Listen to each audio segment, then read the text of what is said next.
Hope आप लोग सब अपने घरों पे बहुत अच्छे होंगे। सो सेकेंड क्लास, आज हम इंग्लिश का नेक्स्ट चैप्टर स्टार्ट करते हैं। हमने ऑलरेडी इंग्लिश के सिलेबस में चैप्टर नंबर 6 तक कंप्लीट कर चुके हैं, the sun and the wind. हम ऑलरेडी वहाँ तक तो हमारा सिलेबस हो गया है कंप्लीट। आज हम नेक्स्ट चैप्टर स्टार्ट करेंगे, chapter number 7, brave Nandu. Take out the page number 42, all of you class. Page number निकालो, पेज नंबर 2। ओके, निकाल लिया। Brave Nandu, chapter number 7,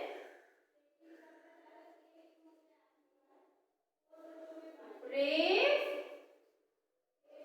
Nandu. अब ब्रेव का मतलब क्या होता है? ठीक है class, what do you mean by brave?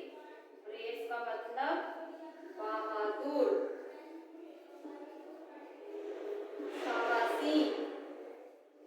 Brave का मतलब जो बहुत बहादुर होता है, बहुत साहसी होता है, जो बहुत हिम्मत वाला होता है, जो हर सिचुएशन को अच्छे से हैंडल करता है, और अगर वो उसको किसी की जान भी बचानी हो तो वो स्मार्टली वो काम करता है और दूसरों को सेव करता है। तो ब्रेव नंदू में हम नंदू के बारे में पढ़ेंगे कि कैसे नंदू ने, ब्रेव नंदू में क्लास हम नंदू के बारे में पढ़ेंगे कि कैसे नंदू ने बच्चों की जान बचाई। ठीक है, अब हम पढ़ेंगे ब्रेव नंदू में कि कैसे नंदू बच्चों की जान बचाई। ठीक है, कैसे नंदू ने बच्चों की जान बचाई।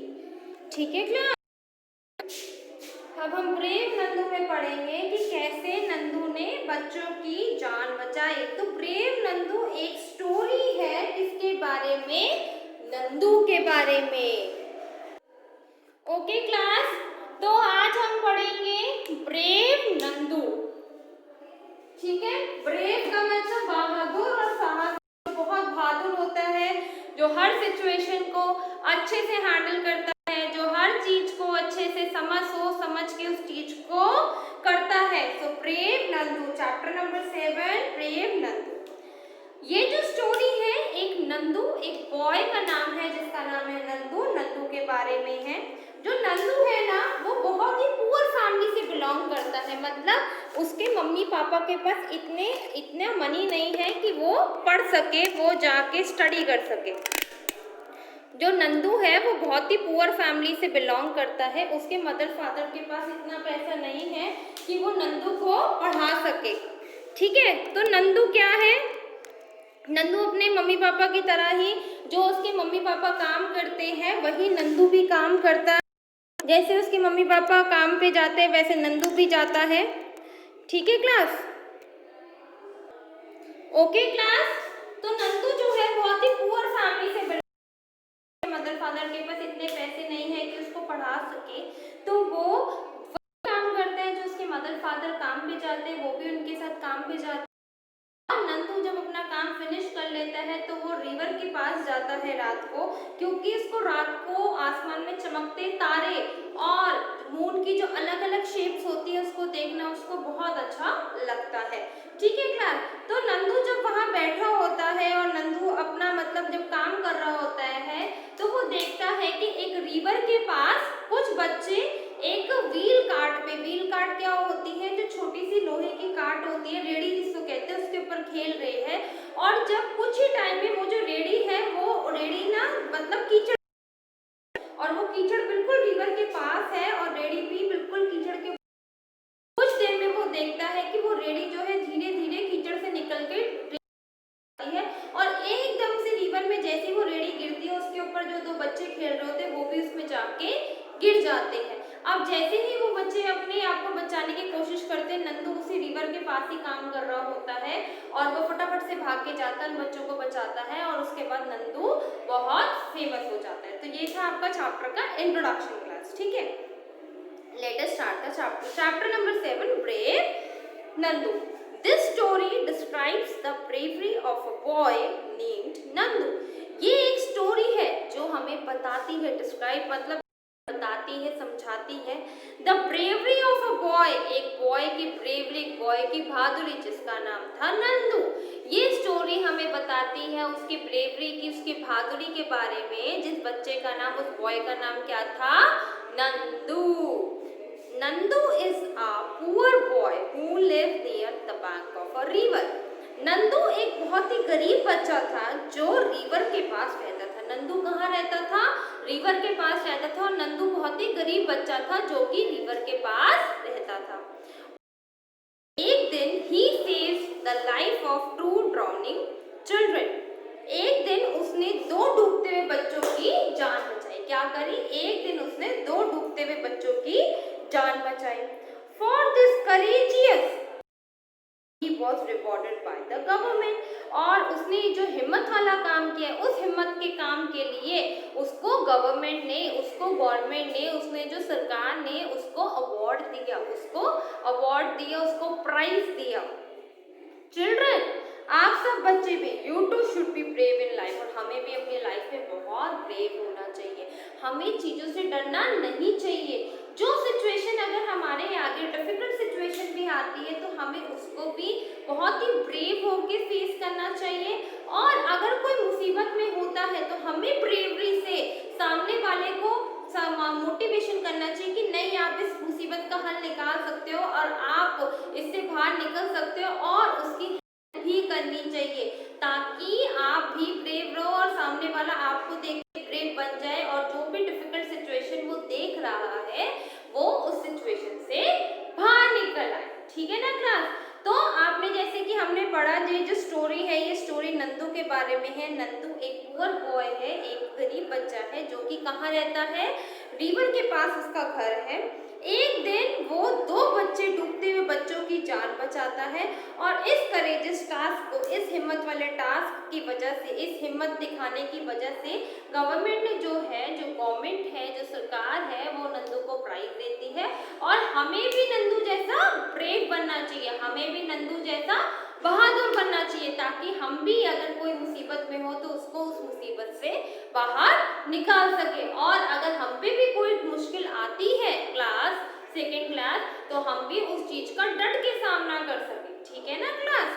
तो अभी आप लोग एक बार ये रीड आउट करो छोटा सा पार्ट, फिर हम आगे बढ़ते हैं। ठीक है क्लास? यहाँ तक रीड आउट करो एक बार बोल बोल के, फिर हम आगे बढ़ते हैं।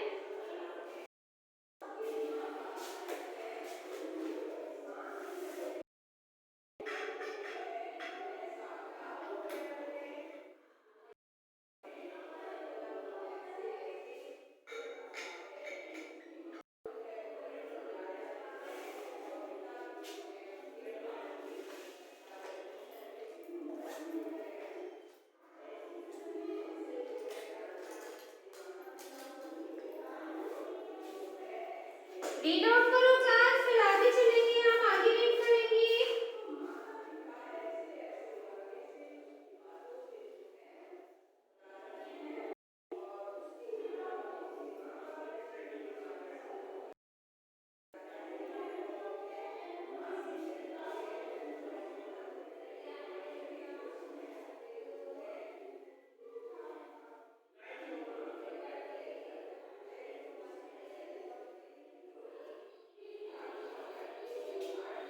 करा दी क्लास? चले आगे। अब हम आगे चलते हैं। चलो, Nandu lived with his family in a small mud house on the bank of a river। Nandu जो था अपनी फैमिली के साथ रहता था, परिवार के साथ रहता था। कहाँ पर? स्मॉल मड हाउस, मिट्टी से बने हाउस में। देखो उन्होंने आपको फोटो दे रखी है, ये नंदू है, नंदू के पीछे मड हाउस दिख रहा है। इस मड हाउस में, मिट्टी से बने घर में नंदू रहता था। कहाँ रहता था नंदू? मिट्टी से बने घर में रहता था। Nandu dreams of going to school but he can not because his family has no money for the school fee. Nandu के जो ड्रीम्स थे, नंदू के जो सपने थे, स्कूल के जाने के तो थे, नंदू चाहता था कि मैं स्कूल जाऊं, मगर उसकी फैमिली के पास पैसे नहीं थे स्कूल फी भरने के लिए, बिकॉज नंदू की जो फैमिली थी वो बहुत पुअर थी, बहुत गरीब थी।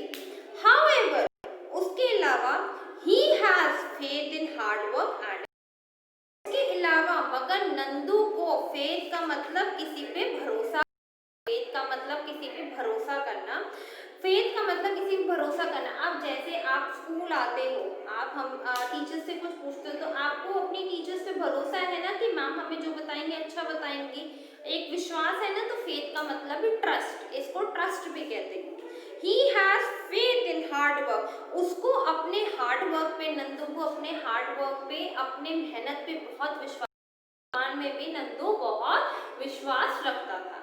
He is smiling and helpful, और वो हमेशा हंसता और दूसरों की हेल्प के लिए तैयार रहता था, और दूसरों को हेल्प करने के लिए हमेशा तैयार रहता था कि अगर वो किसी को मुसीबत में देखता था तो फटाफट से जाके उसकी हेल्प करता था कि नहीं मैं उसकी हेल्प क्यों करूंगा। तो नंदू क्या था, नंदू एक में रहता था। नंदू कहाँ रहता था, अपनी फैमिली के साथ एक मड हाउस में, मिट्टी से बने घर में रहता था जो कि रिवर के पास था। नंदू चाहता था कि मैं स्कूल जाऊं, मगर उसके फैमिली के पास इतने पैसे नहीं थे कि नंदू की स्कूल फीस पे कर सके। मगर नंदू हमेशा, नंदू को ट्रस्ट था, नंदू हमेशा विश्वास रखता था कि नंदू को हार्ड वर्क, अपनी मेहनत और मेहनत से काम करने में विश्वास रखता था और भगवान पे विश्वास रखता था।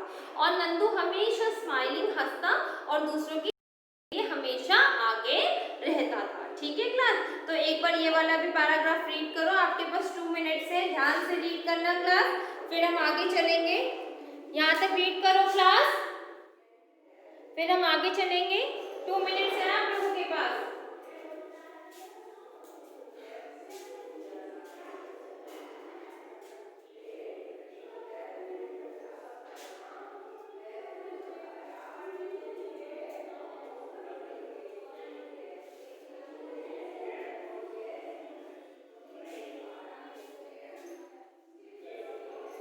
रीड करो क्लास, फिर हम आगे चलेंगे।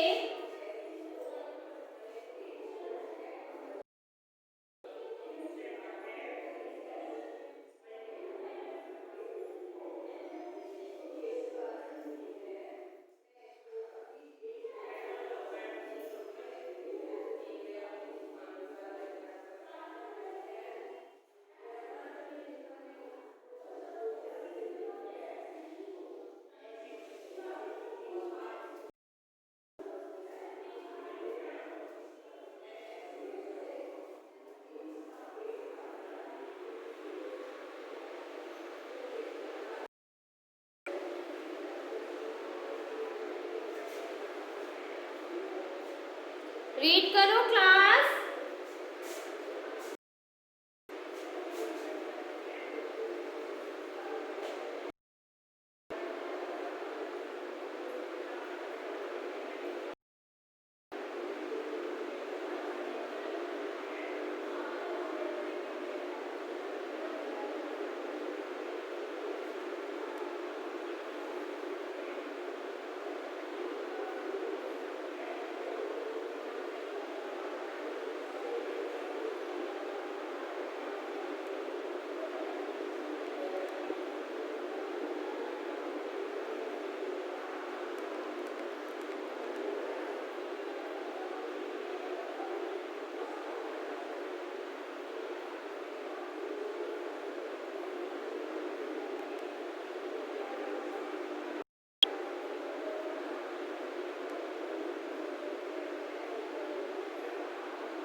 चलो क्लास आगे पढ़ते हैं।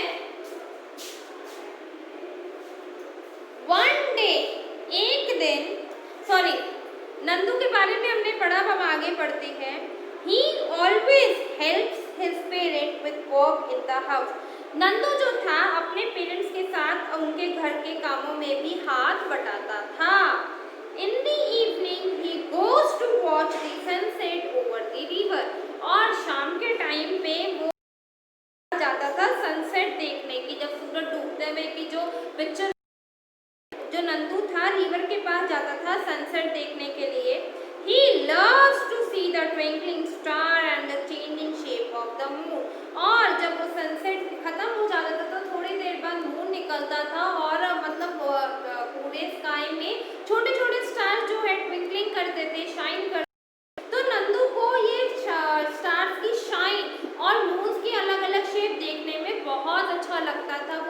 रिलैक्स फील करता था और उसको ये सब चीज़ें देखने में बहुत मज़ा आता था। तो अभी तक हमने देखो नंदू के बारे में पढ़ा, देखो क्लास में कितना पुअर था, कितना गरीब था, बट फिर भी वो बहुत ब्रेव था और वो बहुत मतलब हार्डवर्क पे बिलीव करता था कि मेहनत करके वो काम करता था, मेहनत से काम करता था और उसको भगवान पे भरोसा था, ठीक है ना। और नंदू हमेशा अपने पेरेंट्स को अपने घर के कामों में भी हेल्प करता था। आप लोग करते हो? करना चाहिए। अगर आपकी मम्मा आपसे कुछ कहती है कि आप ये काम करो तो आपको करना चाहिए प्लस।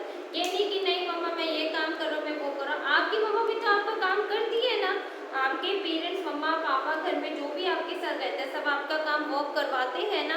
आपको कोई डिफ़िकल्टी होती है तो आपको उस डिफ़िकल्टी से बाहर निकालते हैं ना, तो आपका भी फर्ज बनता है क्लास कि आप भी अपने पेरेंट्स के कामों में हेल्प करो, चाहे वो घर का काम हो चाहे वो जैसा भी काम हो। अगर आपके पेरेंट्स आपको कहते प्लीज मेरा ये काम कर दो तो आपको करना चाहिए, ठीक है ना क्लास। देखो नंदू भी करता है ना, इस तरीके से आपको भी करना चाहिए। तो नंदू क्या था, अपने पेरेंट्स को अपने के घर के कामों में हेल्प करता था और इवनिंग में जब शाम होती थी तो वो कहाँ जाता था, रिवर की साइड जाता था, सनसेट देखता था और फिर वो देखता था कि कैसे स्टार शाइन कर रहे हैं, मतलब कैसे स्काई में स्टार शाइन कर रहे हैं और कैसे अलग अलग रोज मून की शेप्स जो है चेंज हो रही है, ठीक है ना क्लास। कैसे अलग अलग रोज मून की जो शेप्स है चेंज हो रही है, ठीक है ना क्लास। यहाँ तक एक बार रीड करो, ऊपर से लेके नीचे तक सारा रीड करना क्लास, ग्रीन वाला बॉक्स और नीचे तक जहाँ तक मैंने अभी आपको मून तक पढ़ाया है सारा रीड करो वहां तक बैठ के, वहां तक बैठ के रीड करो क्लास और बोल बोल के रीडिंग करा करो, ठीक है ना। बोल बोल के रीडिंग करा करो, जैसे मैम बोल बोल के रीडिंग करती है ना ऐसे आप भी बोल बोल के रीड करा करो, उससे आपकी रीडिंग भी अच्छी होगी और आपको जैसे प्रोनाउंसिएशन भी आ जाएगी, हर वर्ड को बोलने का एक तरीका भी आ जाएगा, ठीक है ना क्लास। रीड करो।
करा क्लास रीड यहाँ तक, आगे चले।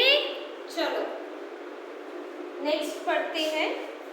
वन डे, एक दिन, Nandu was trying to finish his work quickly before sunset। एक दिन क्या हुआ, नंदू अपना काम जल्दी जल्दी खत्म करने की कोशिश कर रहा था सनसेट से पहले, मतलब सूरज डूबने के पहले नंदू अपना सारा काम खत्म करने की कोशिश कर रहा था। From जैसे समय बीतता गया, he would laugh, जैसे जैसे समय बीतता जा रहा था वो हंस रहा था at the funny action of the two young children playing nearby। जैसे जैसे टाइम बीतता जा रहा था, जहाँ नंदू था वहीं पास में दो बच्चे खेल रहे थे, तो नंदू जैसे जैसे काम देखता भी जा रहा था, नंदू काम भी कर रहा था और जैसे बच्चे खेल रहे थे नंदू उन बच्चों को देख के मुस्कुरा भी रहा था, हंस भी रहा था। Sometimes they chased each other, sometimes कुछ टाइम के लिए मतलब कभी कभी वो दोनों एक दूसरे को पकड़ने लगते थे। They chased each other shouting and screaming, मतलब बहुत तेज तेज चिल्लाते थे। Screaming का मतलब देखो, shouting का मतलब चिल्लाना, स्क्रीमिंग का मतलब बहुत तेज आवाजें निकालते थे जब वो एक दूसरे को पकड़ते थे। Sometimes they ran around a wooden vegetable cart with wheels, और कुछ टाइम्स कभी कभी वो क्या करते थे बच्चे, कुछ एक वेजिटेबल कार्ट खड़ी हुई थी, एक रेडी खड़ी हुई ये अराउंड वो राउंड एंड राउंड मतलब चक्कर काटते थे और एक दूसरे को पकड़ते थे। तो जब ये बच्चे दोनों बच्चे जब ये खेल खेल रहे थे तो नंदू उन बच्चों को देख के क्या कर रहा था, हंस रहा था। और नंदू उस दिन जल्दी जल्दी अपना काम फिनिश कर रहा था ताकि सूरज डूबने से पहले नंदू अपना काम फिनिश कर सके और फटाफट से जाके रिवर साइड पे वो जो स्टार्स है और वो जो मून की करते हुए वो देख सके। ठीक है ना क्लास। तो अभी तक हमने क्या पढ़ा कि नंदू क्या है, एक ब्रेव बॉय है। ये कहानी एक नंदू के बारे में है जो कि एक ब्रेव बॉय है, एक पुअर बॉय है जिसकी मतलब पेरेंट्स बहुत पुअर है, फैमिली पुअर है। और नंदू कहाँ रहता है, एक रिवर के किनारे रहता है। एक बार नंदू ने कुछ 2 बच्चे डूबते हुए बच्चों की जान बचाई और नंदू इतना ब्रेव था कि उसने 2 डूबते हुए बच्चों की जान बचाई और उस वजह से गवर्नमेंट ने नंदू को अवार्ड दिए और कुछ प्राइज दिया। ठीक है, अब हम आगे पढ़ते हैं। जैसे मैंने आप लोगों ने पढ़ा कि नंदू अपनी छोटी सी फैमिली के साथ रहता था जो कि एक मड हाउस में रहता था, जो एक मिट्टी से बने घर में नंदू अपनी फैमिली के साथ रहता था। और वो हाउस किधर था, रिवर के पास। नंदू क्या था, नंदू का ड्रीम था, नंदू चाहता था कि मैं अपने स्कूल जाऊँ, अपने स्कूल में जाके पढूं, फ्रेंड्स बनाऊँ। आप भी तो स्कूल आते हो ना क्लास, फ्रेंड्स बनाते हो, न्यू एंजॉय करते हो ना। ऐसे ही नंदू चाहता था कि मैं स्कूल जाऊँ, अपने फ्रेंड्स बनाऊँ, एंजॉय करूँ फ्रेंड्स के साथ, बट ही कैन नॉट, मगर वो ऐसा नहीं कर पाया because his family for the school fee, because उसकी जो फैमिली थी उनके पास फीस के पैसे नहीं थे। However, he has faith in hard work and in God, और मगर वो भगवान पे और हार्ड वर्क पे बहुत विश्वास रखता था, उसको भगवान पे भरोसा था और अपने हार्ड वर्क, अपनी मेहनत पे बहुत भरोसा था कि मैं जो भी काम करूँगा मेहनत से करूँगा और भगवान मुझे उसका फल ज़रूर देंगे। He is always smiling and helpful, और वो बहुत ही स्माइलिंग सा फेस करता था और बहुत ही मदद करता था लोगों की और हमेशा हंसता रहता था। He always help his parent with the house, और वो हमेशा अपने पेरेंट्स की जो घर में काम होता था उसमें उनकी हेल्प करता था। In the evening he goes to watch the sunset over the river, और जब इवनिंग का टाइम होता था तो वो जाता था रिवर के पास, सूरज डूबता हुआ देखता था क्योंकि उसको वो देख के बहुत अच्छा फील होता था, बहुत रिलैक्स फील होता था। And he loves to see the twinkling star and changing the shape of the moon, और उसको वो मतलब ट्विंकलिंग स्टार्स को देखता था, जो आसमान में स्काई में स्टार्स ट्विंकल कर रहे हैं, जो मतलब स्काई में स्टार्स चमक रहे हैं और जो रोज रोज मून की शेप चेंज होती है उसको देख के वो बहुत अच्छा लगता था। एक दिन क्या हुआ, Nandu was trying to finish his work quickly before sunset। एक दिन नंदू फटाफट से अपना काम खत्म करने में लगा हुआ था। From time to time he would laugh at the funny action of the 2 young children playing nearby. Sometimes they chased each other, shouting and screaming. Sometimes they ran around a wooden vegetable cart with the wheels। कुछ जब एक दिन क्या होता है, नंदू अपना काम जल्दी जल्दी खत्म करने की कोशिश करता है और जहाँ नंदू काम कर रहा होता है वहीं पास में 2 बच्चे खेल रहे होते हैं। कभी वो दोनों बच्चे एक दूसरे के पीछे भागते हैं, एक दूसरे को पकड़ने के लिए मतलब तेज तेज चिल्लाते हैं, अलग अलग आवाज़ें निकालते हैं। कभी वो दोनों बच्चे जो वहाँ खड़ी वुडन वेजिटेबल कार्ट होती है, जो सब्जी की रेडी होती है, लगाते हैं, उसके ऊपर बैठ के खेलते हैं। ठीक है क्लास, यहाँ तक रीड कर समझ में आया क्लास आपको यहाँ तक कि नंदू ने क्या करा, अंडरस्टैंड? आप लोगों को यहाँ तक समझ में आया क्लास, सेकंड क्लास? पक्का ना, समझ में आया ना? तो यहाँ तक अच्छे से रीड करना क्लास, कुछ गड़बड़ मत करना, ठीक है? अच्छे से रीड करना क्लास। Thank you class.